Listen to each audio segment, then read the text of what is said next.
ولكل أمة أجل فإذا جاء أجلهم لا يستأخرون ساعة ولا يستقدمون.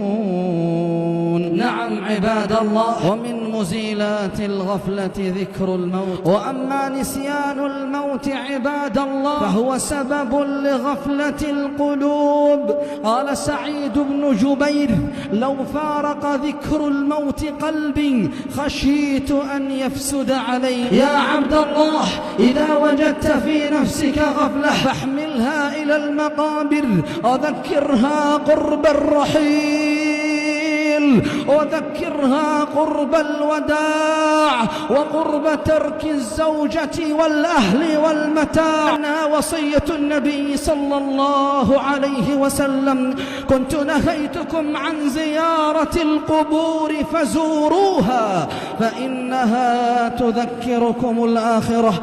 نعم عباد الله، طهروا قلوبكم من الغفلات والشهوات والشبهات والحسد والاعتراضات، لأن الموت يأتي بغتة فلا يأتينك على حين غفلة. قال سبحانه: اقترب للناس حسابهم وهم في غفلة معرضون. ما يأتيهم من ذكر من ربهم محدث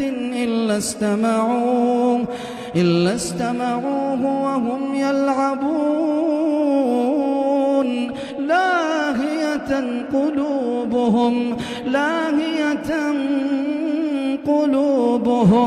نعم عباد الله، فالله بالتوبة إلى الله وبالرجوع إلى الله وبالإنابة إلى الله، فعلينا أن نعد العدة للقاء الله عز وجل، وأن نكون من المستعدين للموت وما بعد الموت، وأن نخاف الله عز وجل في كل أمورنا عباد الله. لأن الرجل التقي الذي يخاف الله عز وجل لا ينظر إلى صغر المعصية ولكن ينظر إلى عظمة من يعصيه.